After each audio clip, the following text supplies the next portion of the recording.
I Need My Monster, written by Amanda Noll, illustrated by Howard McWilliam.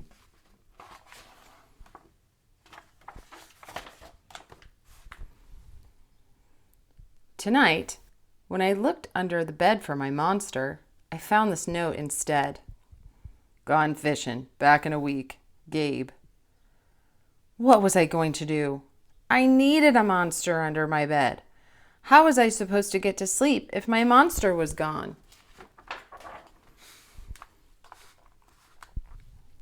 I tried to sleep, but it wasn't the same without Gabe. I missed his ragged breathing, his nose whistling, the scrabbling of his uncut claws. How would I ever get to sleep without Gabe's familiar, scary noises and his spooky green ooze? It was no use. Gabe would be gone for a week. I just had to have a monster. I climbed quietly out of bed so my parents wouldn't hear me. Grown-ups have some strange ideas about monsters under beds. I knocked on the floorboards, then scrambled back under my covers. I waited nervously. Would a new monster appear? What would he be like? Would his snorting be as cheerful as Gabe's?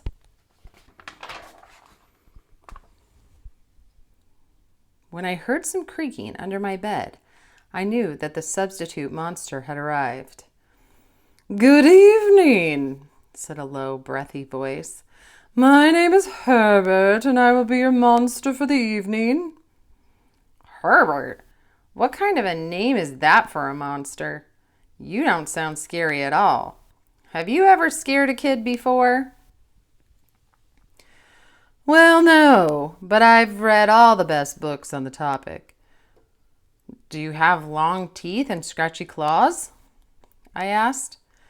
No, but I have an overbite, and I'm a mouth breather. Listen.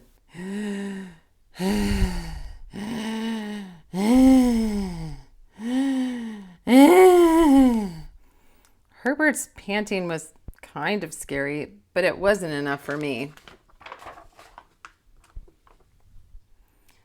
Listen, Herbert, I'm sorry. I just don't think this is going to work. It's nothing personal, but I really need a monster with claws. Picky, Herbert complained. As you wish, I'll go. There was some more creaking, then Herbert was gone. Some scratching warned me that a second monster had appeared. Good evening, he said in a high, silky voice.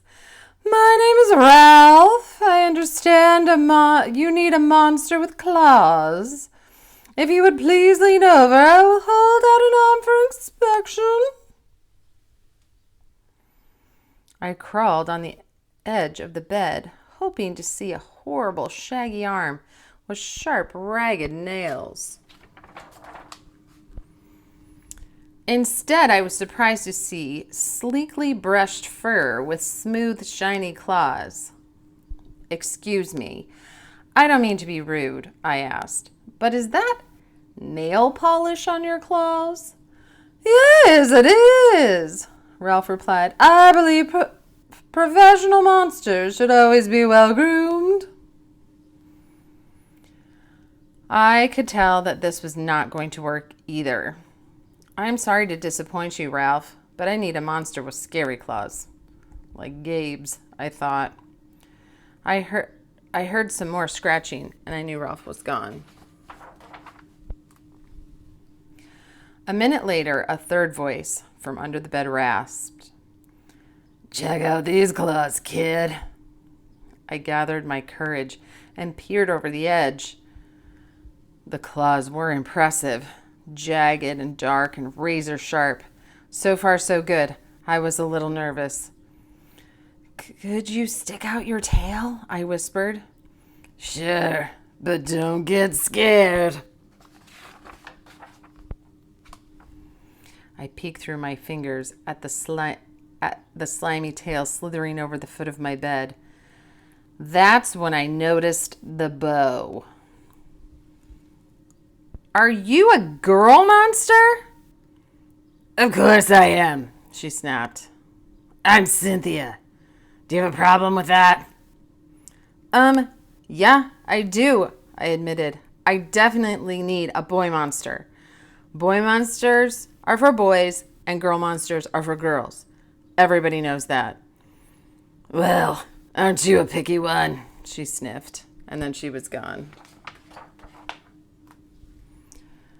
Was I being too picky? No. I knew that my monster needed to be well-clawed and menacing.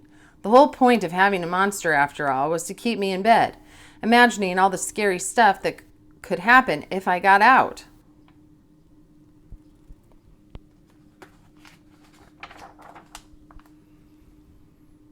Then I heard a shuffling noise and some slobbering. A fourth monster was under my bed. Hey, the name's Mac.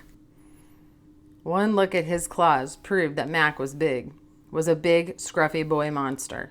I shivered. Maybe this one would work out. Those are excellent claws, but do you have a long tail? I leaned over to see. No, my tail is stumpy, Mac slurped. But I do have an unusually long tongue. Why would I be afraid of a long tongue? I asked. Oh, I don't know, he said, trying to sound terrified.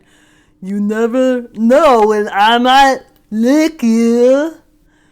I fell back on the bed laughing. Well, if you're not even going to try to work with me, Mac whined. I held in my giggles. I really don't think you should send me away, he warned. Kids who reject 5 monsters in one night. I did not reject 5 monsters tonight, I interrupted. My regular monster went fishing. Fishing, eh? Maybe he just left because you're so picky. Fine, I'm out of here. But I wouldn't expect another monster tonight if I were you. How was I ever going to get to sleep without my monster?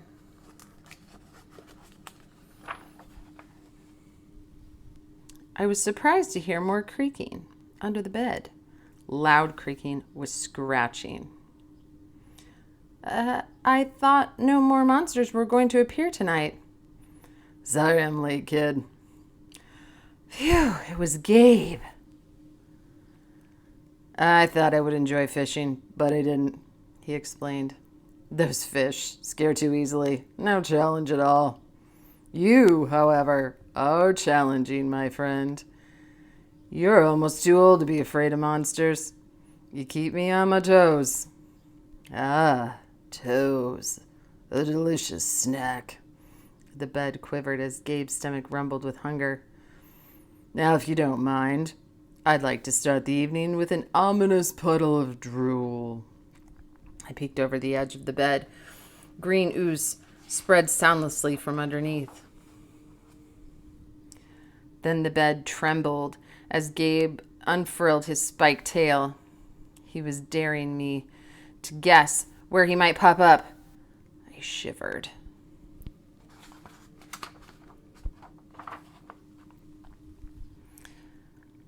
So, you had some substitute monsters tonight, Gabe said, sharpening his claws on my bedpost. Were you scared? Then Gabe started tapping. I could tell he wanted to know if I still needed him. No other monster can scare me like you, I giggled, diving under my covers and pulling them tight. Through the blanket, I heard Gabe's soft, comforting snorts. I knew it. We're made for each other, he growled. When my blanket started to slip off the bed, I knew Gabe was ready to eat. Now, if you could please stick out your foot, he said. I'd like to nibble your pinky. I yanked my blanket back up and scrunched my feet in so Gabe couldn't get them. No toes tonight, but you can have this, I offered, pushing a pillow off the bed. I didn't even hear it hit the floor.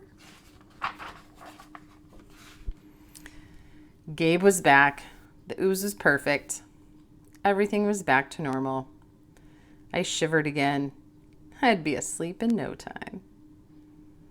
The end.